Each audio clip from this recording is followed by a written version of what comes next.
I'm Carlisle, one of your pastors here. If you came in and were handed a packet, I invite you to take that packet out. There's a card in there where you can take notes. It's going to be the best message you ever heard. It's going to change your life, and you want to take notes to remember what you heard this morning. In addition to that, there's a communication card in there, so we invite you to take that out as well. If something occurs to you while we're going through the message, or maybe something in the music really grabs you, sometimes it's just helpful to us if we mark that and we be articulate with our heads and our hearts and we write that on the card. So we invite you to do that. Also, if there's something that you want us to pray with you about, something that's going on in your life or something that just pops into your head, you can write that on the card and we'll be praying with you about that. And there's also going to be some people up here at the end of the service to pray with you if you'd like to be prayed for. So it was a great holiday weekend. It's coming to an end. Thanks for including church as a part of that weekend.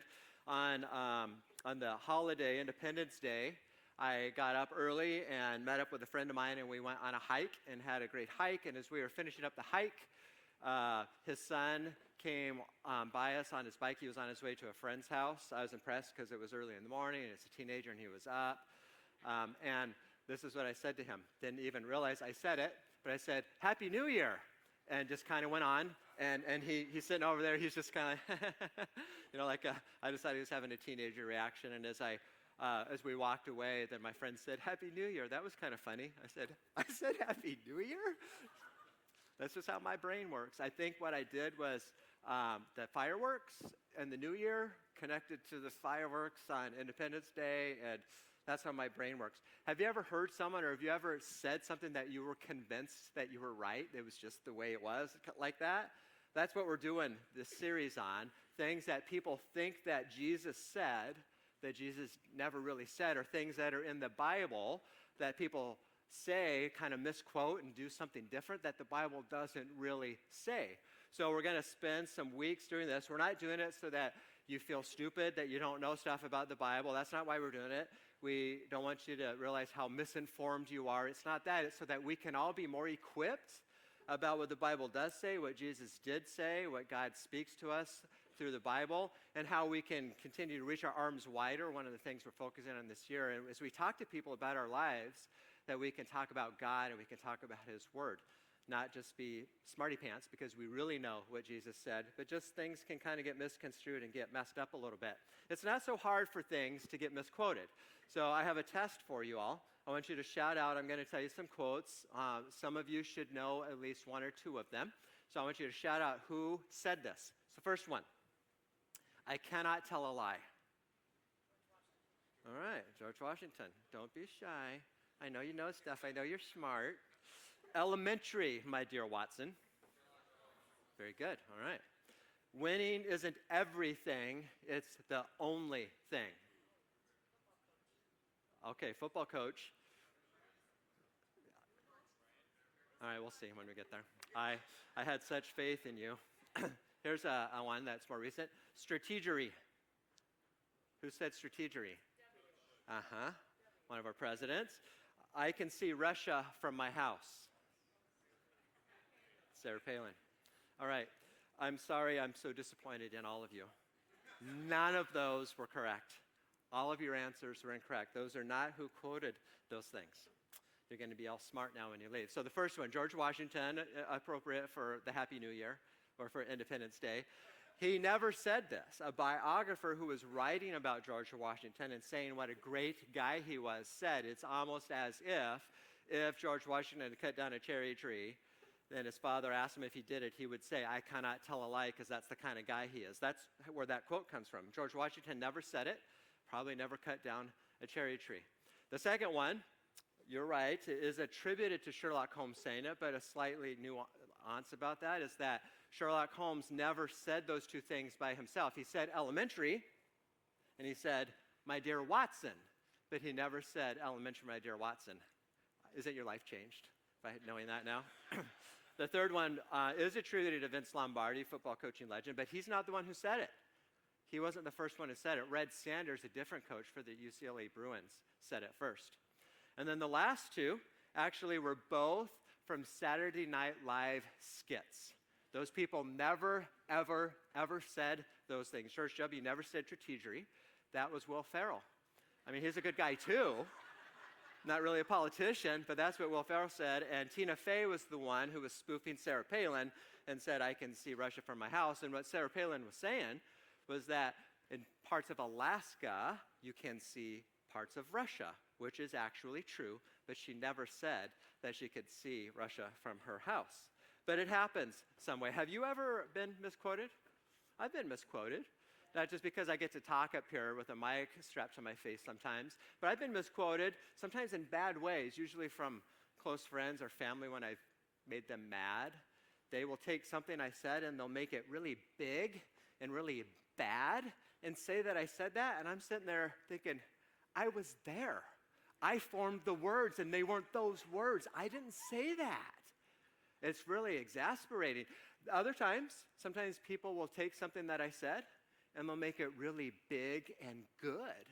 And they'll give me credit for things that I didn't say. Both can be the case when it comes to the Bible, when it comes to God, and when it comes to things that Jesus said. And that's where we're going to be spending some time with over these next weeks, looking at what Jesus actually said versus what we can kind of summarize and bespeak what he said. So we got together, Joe, Javon, and I, and we got together and we came up with things that we've heard people say, and we got a list of 17 of them. So we're not going to go through all 17. We kind of put those all together, and we have 6 different weeks, 6 different things that we think that either God or Jesus said in the Bible that actually didn't say. So you want to hear what they are? Good, because I'm going to tell you. First one, you won't, if you're a Christian, you won't have any bad days. So we'll deal with that. God's will is what makes you happy. Everything happens for a reason. We hear that a lot, don't we? God won't give you more than you can handle. And then today's phrase is, who are you to judge? All those things we think that Jesus or God said, he actually didn't say. So we hope that entices you to come back all 6 weeks as we go through that. But today we're talking about the judging part. Have you ever heard anyone say that? Who are you to judge? Have you ever said that? Who are you to judge? I think it's a tricky one. In our culture, in our society today, it's a culture of inclusiveness. It's a live and let live society. You do you, and I'll do me. You don't tell me that what I do is wrong, and I won't tell you what you do is wrong. And if, God forbid, we make a decision about something being right or something being wrong, then we're looked down on in our culture these days. We're actually, by making a decision, we are condemned and we get accused of being condemning when all we're doing is deciding about something that's right for us. Like making a decision for sexuality or marriage these days, we can be accused as followers of Jesus, patterning families after what the Bible says. We can be told that we're wrong and that we're bigoted and that we're condemning, and that people actually condemn us by putting us in certain categories and dismissing us because we have come to a certain stance. It's very confusing. It's very volatile. So today I hope that maybe we can come and realize just a couple of things about what Jesus actually said. Most of the time when people think about this, they go to a passage in Luke chapter 6 or in Matthew chapter 7 in the Sermon on the Mount where Jesus talks about judging and judgmentalism. I'm going to read that to you from Matthew chapter 7, verses 1 through 5. This is what it says. Do not judge, or you too will be judged. For in the same way you judge others, you will be judged. And with the measure you use, it will be measured to you. Why do you look at the speck of sawdust in your brother's eye and pay no attention to the plank in your own eye? How can you say to your brother, let me take that speck out of your eye, when all the time there is a plank in your own eye? You hypocrite. First take the plank out of your own eye, then you will see clearly to remove the speck from your brother's eye. Would you pray with me about that? Jesus, we thank you that you are involved in our day-to-day life. We thank you that you have things to say to us today. Would you help us understand what your intention of this passage was, and how there can be a difference between judgments or things that we make decisions about as you guide us in our life and through your word, the Bible. And that's different from being judgmental. Help us to understand the difference today, not just in how we live internally, but how we live with people all around us. In Jesus' name I pray. Amen. So here's where I want us to get to today. Here's the big thought. Making judgment and being judgmental are two different things. Two different things. Have you ever served on a jury? Anyone in here served on a jury? A few of us. I think it's a noble civic responsibility. I got to serve on a jury quite a few years ago when Tina and I lived in Tucson. And I took it pretty seriously. Almost for a whole week, I served on this jury. It was super, super important. Super important case because of what it meant to me. It's something near and dear to my heart. I always mention it when I'm up here. What do you think it had to do with, if it's something near and dear to my heart? Bikes. It had to do with bikes. It was a court case about bikes. How did God know? He gave me a case that I would care so much about. It was about a bike that was stolen off of someone's porch. They had an apartment, and they put their bike on a porch, and it got stolen. And so they had put a poster out to try to get their bike back, and they offered a reward for it. So someone called. Someone was in possession of the bike. They found the bike, and they called and said, hey, I got your bike. Let's make some arrangements, and you can give me the reward, and I'll give you the bike. So the person whose bike was taken was pretty sure that the person who was trying to collect the reward and the person who stole the bike from his porch were the same person, convinced of it. And he got the guy arrested, believe it or not. And he should have, because you don't take someone's bike. Is there anything worse in life? So that's what the court case was about. So apparently there's nuance in the law that they were trying to convict this guy of, that it was theft by control, that he was guilty of theft because he was controlling the release of the bike for a reward that was posted. So that's what the prosecutor was trying to prove, that he was guilty of theft by control, and the attorney that was helping him out was trying to say that he was just responding to a post that said there was a reward. He was trying to collect a posted reward. So it took over 3 days for us to decide this very important case about a bike being stolen, a travesty against all of humankind, as we tried to decide about this person's guilt or innocence. I took it pretty seriously. The whole jury took it pretty seriously. I lost some sleep over it. I wanted him to be, if he was guilty of such a terrible thing, that he would get the book thrown at him and like go to prison for his life because you don't steal someone's bike, or that if he wasn't guilty, that he would move on and that he wouldn't be found guilty of something he didn't do. So that whole process, we found him not guilty, by the way, our civic responsibility fulfilled. That whole process is what this passage is trying to get across, that what we usually do is not that. We don't do the due diligence. It would be like this, because I don't know if you picked up, I have emotions about bicycles. And because I have emotions about bicycles, I have a history with bikes. I have a passion about bikes, that if I had decided, as soon as I served on the jury, that he had stole a bike, if I had decided because of my context, because of my story, that he was guilty just because of my association with bikes, that would be being judgmental, deciding without any of the other considerations. That's what Jesus is trying to tell us, that we jump to conclusions too quickly. So we, as a jury, made an informed decision. We were careful about the decision before we cast a decision that would have a sentence associated with this person. So in this passage, there's two parts to the word judgment that we need to come to understand. Two parts to this word. There is one part about decision making, to pronounce a judgment, to make a decision about something, which we do all the time. The second part of this word is that we subject someone to censure or to punishment or sentence. So it's about deciding whether they're guilty of something that you've decided, made a decision about, and then you sentence them.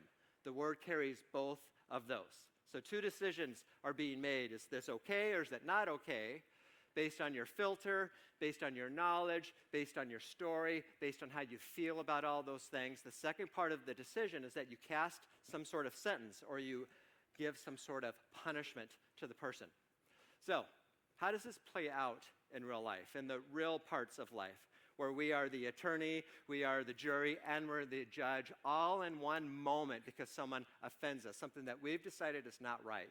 How do we do both parts of this? Regular run-of-the-mill living life kinds of things, where we see something that someone does, and we make a decision about it, and we sentence them in a certain way. We hear something that they say. We watch them do something, or even more, we hear about something they said, or we hear about something they did. 2, 3, or 4 people separated from us, and we make a decision about how that is wrong, and then we give them a sentence. And there's triggers. We all have triggers. I have one, like when I'm in traffic and someone's speeding. I never speed. I never, ever break the law. I had to confess in first service that I lied while I was talking to you. I have sped. But what's the worst travesty is when people are speeding up and they cut in front of me just to take like a second, to get a second ahead of me. That's pretty irritating, and I think that they should be dealt with. I think they should get a sentence for that. Just saying. The other thing that's a thing for me is littering. I hate that people litter. My worst thing is when people throw their cigarette butts out the window. It's like, really? You can just do that. It's just okay to do that. And so I get all uptight about that. Can't do anything about it, but then sometimes I want to do something. About this one, if you were here a couple weeks ago, remember I told you the story about when I was in line? The other worst human offense, besides stealing bikes, is if you're a cutter. That needs dealt with. Those people need something. They need to go to jail probably too. Or at least be sent to the back of the line like I sent that lady. So what Jesus is trying to say is that we need to be careful about the sentences that we're casting. We need to be careful about the decisions that we're making first.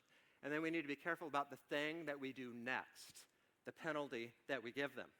Some things we can actually penalize, like making that lady who actually didn't cut, but to get to the back of the line, go look it up if you want to hear about what happened. But like a litterer, for instance, if someone litters, I can penalize them. I can decide to come up and cut them off or get next to the traffic light and give them a dirty, crusty look. But they won't know why I'm giving them that look. I'm giving a sentence to them, but they won't make the connection. They'll just think I'm an unhappy, grumpy old man that's having a bad life, and they'll just go on their merry way. So we have to be careful about the sentences. So let me try to illustrate it this way, and how we can make judgment and try not to be judgmental, or in the case of this example, we can be judgmental. So let's just say this scenario applies to you. So let's say that your car's broke down, you take your car to the garage, and you go to work, and you have a really hard day of work. It goes long into the night, the sun is down, and you're tired and a little bit grumpy, and you have to ride a bus home. Most of us can't really relate to that. We drive our cars everywhere we go. But let's say that this night, because your car's in the garage and it doesn't work out to get a ride, you have to ride a bus home. And as you get on the bus, there's a guy who comes on the bus that has 3 kids with him. And you can tell right away. They're unruly, bratty little kids. You can just tell. And sure enough, they get on the bus. They're sitting close to you. You're tired. You just want to get home. You're already grumpy. And these kids are being bratty and unruly, and they're running all around the bus. I know it's not your kids, it's someone else's kids, and the guy is just looking out the window, just staring out the window, letting his kids have free reign of the bus. What do we start to do? How do we start to make judgment? The first one that we need to watch for is cast a sentence with our attitude. In that situation, you decide that he's a bad parent. He can't control his kids. He doesn't discipline his kids. And with an attitude, you start to look at him with disgust, and you're rolling your eyes. You look at the people sitting on either side of you and the rows in front of you, and you all have this thing going.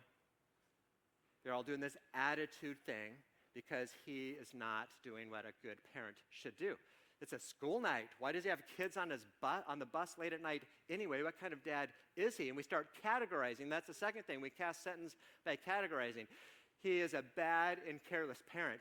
Where is his SUV? Why is he riding a bus with his kids on a weeknight when it's late? Not only that, he's not providing for his family because he doesn't have the proper vehicle and he's riding a bus late at night, but he has really bad social intelligence. Can't he see how he's affecting all these people around him? He is a bad citizen, and we put him in this category. Bad provider, bad citizen. He's not in my category. And then we cast sentence by dismissing him. He's a clueless person without any social conscience or social intelligence. He's a bad and disengaged parent. He doesn't provide. Does he even have a job? And then we start to ignore him, and we don't even offer any help. We just dismiss him, and we can't wait to get off the bus and get on with our life. So what if this, though? What if you find out more about his story, and you find out that the reason he is on a bus late at night is he just left the hospital? And let's just say his wife just breathed her last breath. Let's say that his wife had dropped him off at his workplace that morning because they did have one vehicle that was broken down at the garage, just like you had a vehicle broken down at the garage. And his wife was running around doing errands, picking up the kids, and she had this excruciating headache that just suddenly hit her. And it got worse and worse as the minutes went by. And she calls her husband and says, I have this terrible headache. And he convinced her to go to the hospital. She goes to the hospital. And she walks in, and it's getting worse and worse and worse, and the hospital staff takes her kids to another room. She passes out in front of her kids, and they go in and they find that she has this brain aneurysm that's about to burst. And let's say that the guy gets a ride to the hospital just in time to go into the room to watch his wife die of a brain aneurysm. Does that change your context on the bus? Now do you understand why the man is just staring out the window and the kids are acting the way I like? Does your judgment change? Does your sentence change? Does your attitude change? Does the categories that you place him in change? Rather than dismiss him, would you rather help him? Do you see what happens when you have someone's story rather than when you don't have their story and you jump to these conclusions? So these warnings that Jesus is giving us is there's two parts. To make judgment, we can make judgment, but we need to be careful about what we do next as we cast a sentence to them. How do we apply this judgment that we've made? So the question is this: is it okay to make judgments? Yes. It's okay to make judgments. The Bible is full of things that are good and holy and things that are way less good and not holy that damage our life. So yes, we can make judgments. We do it all the time. You're doing it now as I talk to you. But there's a difference between making a judgment and being judgmental and casting a sentence. So there's just a couple of things that we can learn from this as we keep ourselves from being too judgmental when we make decisions, when we make a judgment. First one is this: judgments come from what we've learned from our stories. Judgments come from what we've learned from our stories. See, our stories are informed by our history. Our stories are informed by what we've learned, our knowledge, and our stories are informed by our feelings. All those things shape our judgments. The things that we make decisions about because we have a life that informs that. So here's another story to try to illustrate this.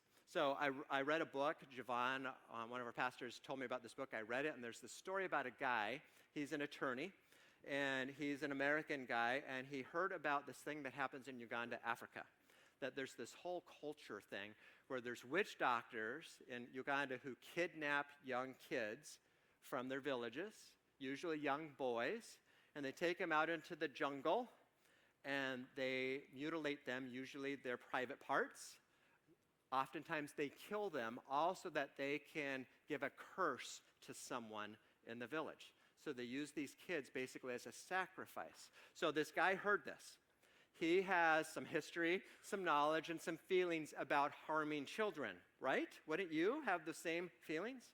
But he thought that he was in a position where he could do something about it. So he started to do something about it, and he got an association with the Ugandan government, and he became this prosecutor. An American became this prosecutor for witch doctors in the country of Uganda. So things started going well as he started to interrupt this whole process, and he would find himself in audiences with these witch doctors. And he would say to them, "You can't do this anymore. If you do this anymore, we will prosecute you." And then he said, "And I will kill you." That's what he actually said to them, kind of tongue-in-cheek. And then he would go get a basin of water. He would wash every single one of their feet at the very same meeting. He would tell them it was not acceptable, and then he would wash their feet. That man knew, he had context that it was bad to do that. He had made a judgment informed by his history, by his knowledge, by his feelings. But what he came to learn is so did the witch doctors. They had all those things too. Very different in Uganda as it is in the United States. So what he came to find out is that their culture not only allowed this practice, this heinous thing, but it embraced this practice. People hired these witch doctors to do this. It was actually commerce. Isn't that bizarre? People would hire them to curse someone, and they knew that the way to bring about the curse was that this witch doctor would hurt or kill a child. So not only was it permissible, it was normal. It was the way they did things there. So judgments come from what we learn from our own stories. This guy had a different context. I am not condoning, don't hear this wrong. I'm not condoning what was taking place, but this man had to learn more about their story. That's the next thing that we can start to be less judgmental about. We can learn about people's stories. So as he started to learn more about their stories, he learned that these men needed to replace this thing in their life because this was the only way of life these guys knew. He learned that these witch doctors were carrying on a tradition. These were multi-generational witch doctors. After I became a pastor, I learned that I come from a long line of pastors. I thought it was kind of cool. It's in my blood. This pastory thing's in my blood. For these witch doctors, it was in their blood. Not only was it in their blood, but they had been trained up in this practice since they were children. It was like a family business to them. Their context was totally as bizarre for us and totally different. And so this man had to start to realize, what was he going to do? They didn't know any other way of life, and they had no other way to make a living. So he decided to do something about that as he learned more about their stories, and that he needed to help change the stories, because as we learn more about each other's stories, that's what we can be a part of, is changing someone's story. He learned that he needed to replace this way of life for them. So he started up some classes for them. They weren't classes on how not to be a witch doctor. It wasn't those classes. It was classes to learn how to read and how to write. Very simple. They didn't even know how to read and write. How could they get another way of life if they didn't know how to read or write? So he thought if he taught them how to read and write, that this would help them change their life. And that, in fact, is what happened. So some time went by, and he's making impact. And he gets a text. He's back in the United States. He would travel back and forth to do this prosecution thing. And he got a text from two of the reformed witch doctors that had come to his reading and writing classes, who now had a different way of life. And he said, a boy has just been kidnapped from the village next to us. We know who the witch doctor is. We know who the boy is. We know where he's taking him, and we know what he's going to do to him. Should we stop it? And as much as he could yell back into a text, yes, you should stop it. So they did. They stopped it. A few hours later, he got a new text from these guys, these former witch doctors, who said the boy is back at home safely with his mother. So because this man tried to understand their story and then do something to recreate a story, he started to have impact and change instead of putting them in categories and dismissing them. So sometimes it's great to just be able to learn about someone's story and to learn about yourself as you do that. Now, that story is kind of extreme. It's kind of lofty. And I mean lofty. You know, I live where you live. I live in Peoria. I don't run into witch doctors who hunt down kids and take them off into the jungle. That's not my context. So you might think that, yeah, that's terrible. But I can't relate. I don't have witch doctors around me that are doing this. So I have a different story for you about someone in our church that had a similar thing happen to him. It's a guy that's been in our church for about a year or so. And I had met him. You know, I'm a greetery kind of guy, so I would greet him on Sunday mornings, but I never really had a conversation with him. He looks kind of tough, kind of tougher than me. He would probably never wear red pants. And so he just had this look about him. And so I would say hi to him, but we never exchanged stories with each other. And so his father-in-law actually came up to me a few weeks ago and said, hey, if you have a chance, could you sort of reach out to this person? And I said, yeah, sure, I will. So within a few days, during our VBS week, I was in the office working, and that man came in with one of his sons to drop him off for VBS. And I thought, well, I told his father-in-law I would reach out. It looks like this is the opportunity. Thank you, Jesus, for the opportunity. I went out and struck up a conversation with him. And I said, hey, I have this men's group on Wednesday night tonight. Why don't you come to our men's group so you can start to meet some other men and form some relationships? We talk about the Sunday message, try to play God's word to our life. So guess what happened? He came that night. He came to our group. He took a step. And as he came to the group and we were introducing him to each other and introducing ourselves to him, he told us how super, super nervous he was to even come to the group. He was nervous all afternoon. He even told his wife how nervous he was. And he told us that, and we thought, we're just regular guys. Why were you so nervous? He said, I was afraid that I would be judged by you. Judged? Why would we judge you? What would we judge you about? Because he has a past.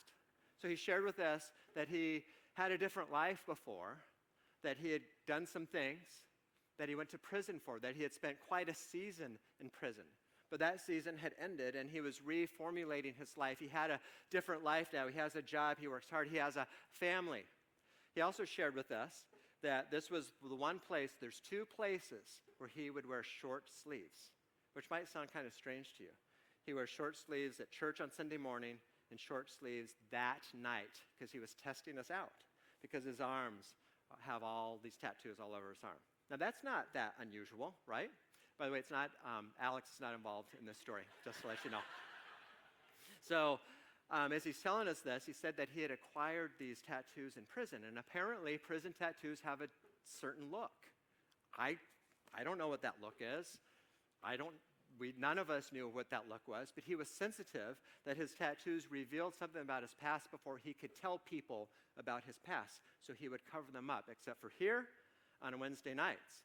Then he told us that there was an episode here at church where his father-in-law introduced him to someone, and they were talking about tattoos and how the person that he was talking to said, hey, so how much time did you serve? He'd never said that he had been in prison. The guy could tell that the tattoos that he had were prison tattoos. The guy didn't mean anything. He just was making conversation. But it started to shut my friend down because he doesn't know. He felt judged. So he exited from the conversation, and he went and sat in his seat trying to reboot from that. And then he comes to our group on Wednesday night with his tattoos exposed to us, wondering if we would accept him. He took a risk again. That was a part of his story. Would we be judgmental? Would we change our attitude before his very eyes? Would we start to set him in this certain category that's different from us? Would we dismiss him as someone that could not come to our group? So I'm so happy to tell you that my group did fabulously. We did none of those things. None of them. We did so good. I was so proud of us. We just listened. We grew in our love for him in that very moment. I don't mean like sometimes we say people just need loved on. It wasn't that we loved on him. We actually, our hearts enlarged for him in that moment. We grew to love him in that moment. We were humbled by his story. We were humbled that he would take a risk and tell us about this. We were humbled by his vulnerability. We were humbled that he trusted us. It was super, super cool. It was our church, live and in action, reaching wider and walking deeper. And it changed some things for him, and it changed some things for us. Let's be people like that.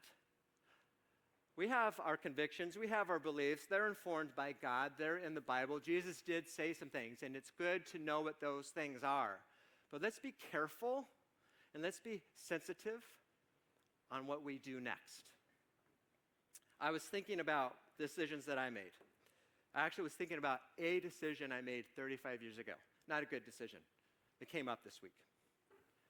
I was thinking about some decisions I made 10 years ago. I was thinking about a decision I made last week. And I was thinking that if I had tattoos on my arms to mark the decisions I made 35 years ago that you don't know about, if I had tattoos on my arm that marked a decision I made 10 years ago that you don't know about, if I had a tattoo on my arm about decisions I made last week that you don't know about, and I stood here with those tattoos revealed to you, how would we be doing? That's the question that we should ask as we leave here today. I hope that we will be people who look at people's arms and their tattooed glory. We all have those stories. I want us to be people that will expose our tattooed arms in all their glory, the things that Jesus has taken and changed in our life.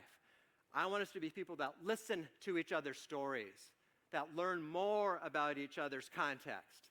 I want to be people that tell each other our stories and how Jesus, the one we took communion to remember, transforms our lives. May that be so. May that be said of us as a people. Would you pray with me? Jesus, we thank you for our stories, and we thank you that you are part of our stories. We thank you that there are things that you tell us to make judgment about, but you also caution us about being judgmental. Help us to be kind to ourselves as we think about these things, and help us to be kind to other people as we reach our arms full of their own tattoos to other people. Help us to be people like you, Jesus, that are reaching wider, that are helping to be a part of people's new stories. And thank you for the new story that you're creating in all of us.